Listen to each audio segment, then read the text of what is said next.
Hi, everyone. This is Nancy Shantou, and I'm here to speak with you today about the rescue dynamic. The rescue dynamic was identified by Eric Berne in his book, Games People Play. He's the founder of Transactional Analysis. And he talked about the rescue dynamic. I think he called it the alcoholic's game. It's the first game in his book. And from there, transactional analysts took that, Stephen Karpman in particular, took it and put it into a triangle. So you see the drama triangle. People have talked about it with the roles of rescuer, victim, and persecutor. I learned about the rescue dynamic through learning about radical therapy. The chapter, there's a chapter on the rescue dynamic in Radical Therapy, the Second Decade, edited by Beth and Claude Steiner.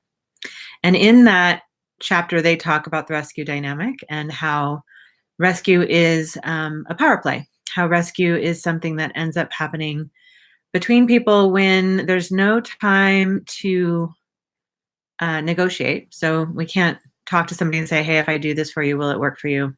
I want to try and contribute to you. And so under situations of usually scarcity of energy and resources, competition, danger, people will do something kind of like a Hail Mary pass, some attempt to fix things on behalf of the relationship or themselves or the people involved. And often, because that's a not negotiated activity, the rescue is a not negotiated activity, it can end up feeling oppressive to the people who are experiencing it, even though it might be well-intentioned. Often, rescue is well-intentioned.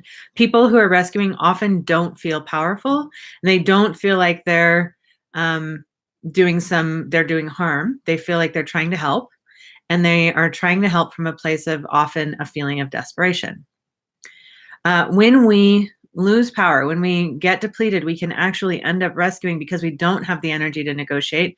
Negotiation, cooperation take energy. We have to have enough energy to figure out what we want, to do the internal work in order to sort out whether or not what we want is, if we have contradictory or competing needs, figuring out how we want to present that, and then having the conversation with somebody else, evoking their 100%, and then negotiating an agreement. It could be as simple as, it looks like you're struggling. Would it be helpful if I went and picked up lunch for you and brought it back to where you are? The person could be like, great, I'd love for you to pick up lunch for me. Will you go get this? If somebody was to go get lunch without talking to me about, or talking to the person about what was wanted, they could bring back the wrong lunch. They could be like, here's your lunch, you owe me. What? I didn't ask you to go get lunch for me, and I don't have the money to pay for that, and that's not the lunch I can eat. So this is now feeling like you just abused me with buying me lunch. Oftentimes what that ends up doing is that we end up burning out, and we end up feeling like a victim, and then we'll rebel against that feeling and persecute. So, and then once we've persecuted, we'll feel guilty and we'll end up going back into rescue. So that's the rescue dynamic. Most of the time, we're playing the rescue dynamic out internally. We're playing all of the roles. When we first learn the rescue dynamic, though, we can end up thinking about it in terms of other people, like I'm the rescuer and you're my victim, or you're the rescuer and I'm your victim, and now I'm the persecutor. People can get confused about that. And when I was trained in the rescue dynamic, one of the things that I think was Claude Steiner talks about is that the person rescuing is the one doing the action. So if there is a problem with the action, the person who rescued is responsible for that. And so he suggests that people who find themselves rescuing go and acknowledge that they rescued and apologize and commit to not rescuing. So we can definitely attempt to do that. And one of the things that I think is missing in the radical therapy analysis of rescue dynamic is that sometimes there are no cooperative options, or we don't have time or resources or ability to cooperate. Under those circumstances, we're going to end up doing a power play if we take any action. And even internally, it can feel like doing nothing is a rescue, because there's a part of us that wants to do something, wants to contribute, wants to help. And if we can't negotiate that, then we would be doing a power play, even though we would prefer to negotiate. So if we can't negotiate because of time, energy, resources, availability, for any reason, we may have what I call no non-rescue options, where our options are to power play, our options are to rescue. There isn't an option to cooperate. And under those circumstances, we can choose to do something or do nothing. Very often doing nothing, while not feeling like a power play, can also end up being a power play because of we can end up withholding. So, and I want to clarify that when we're doing nothing, that's going to be the least likely problematic activity if we can't negotiate an outcome.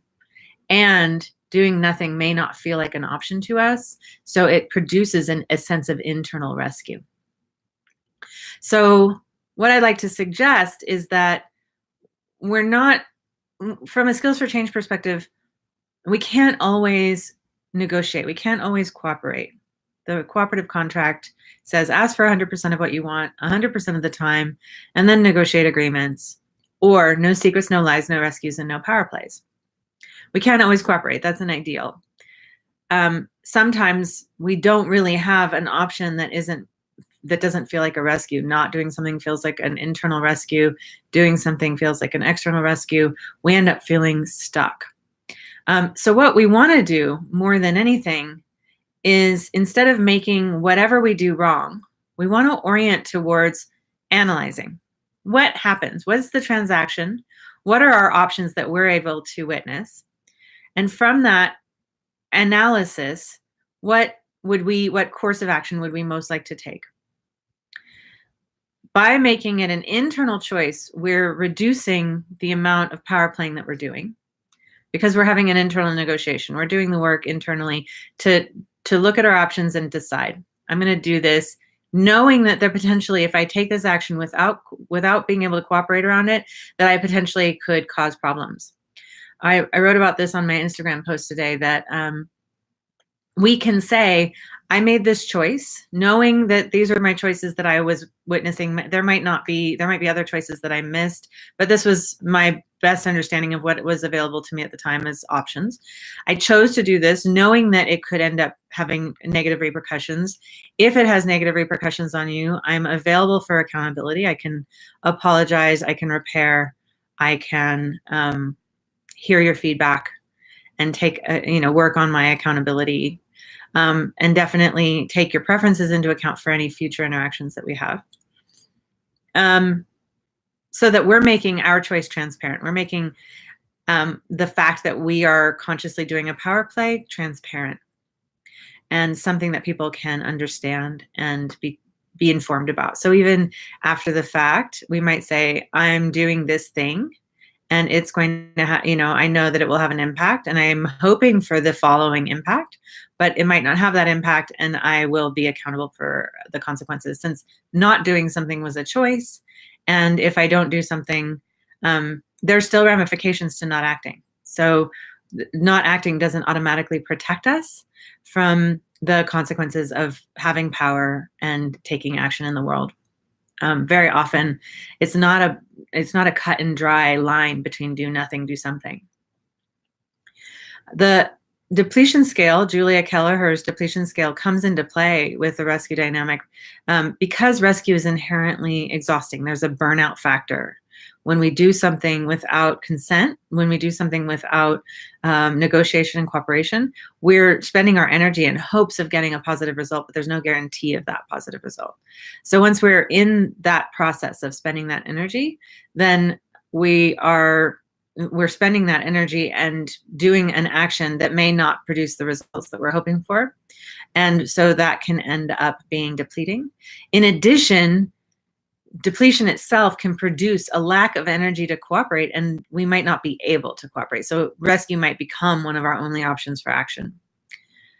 Sometimes when people are really depleted, they'll also do a rescue in hopes of feeling powerful, because rescue can, like doing something for somebody when we can't do something for ourselves, can help us feel more empowered. So What we're trying to do in Skills for Change is be as compassionate as possible for why we do what we do, to be aware of our power and be able to analyze it, to be able to discuss how we used our power with others and negotiate it, even if we're negotiating after the fact. Ideally, we can negotiate before the fact, but that's not always the case. And from there, keep learning. What dynamic works best with this person? If I don't have a non-rescue option and cooperation isn't available, would they rather me do something from my best intent, with my best understanding of the situation, knowing that it might not work, or would they rather I do nothing and make no contribution, even if I see something, even if I see something that I could do?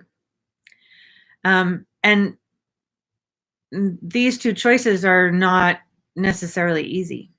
It's not easy to watch something happen and not do anything about it. And it's going to, we're taking a risk if we do something, knowing that we might end up causing problems by doing something. So when you're considering what are your options with the rescue dynamic, the next time I'll talk about power plays, and we'll learn more about how to deal with power plays. And rescues are power plays. So how we respond to a power play is applicable to the rescue dynamic. For now, one of the last things I want to say about the rescue dynamic is that classically, the way out of the rescue dynamic is through the persecutor energy. That energy of rebellion can help us use that energy to ask for 100% of what we want and start the cooperative process. But if we don't have a cooperative partner, we're not going to be able to cooperate even if we're willing and want to. It takes other people to cooperate, because cooperation is inherently a negotiation between people with power, and cooperation requires participation and trust. Okay, so I hope that's helpful. If you are interested in more about the rescue dynamic, I'll post a link. I have a Patreon post that has all of the rescue links and resources that I know of from Skills for Change. And I hope you're having a great day.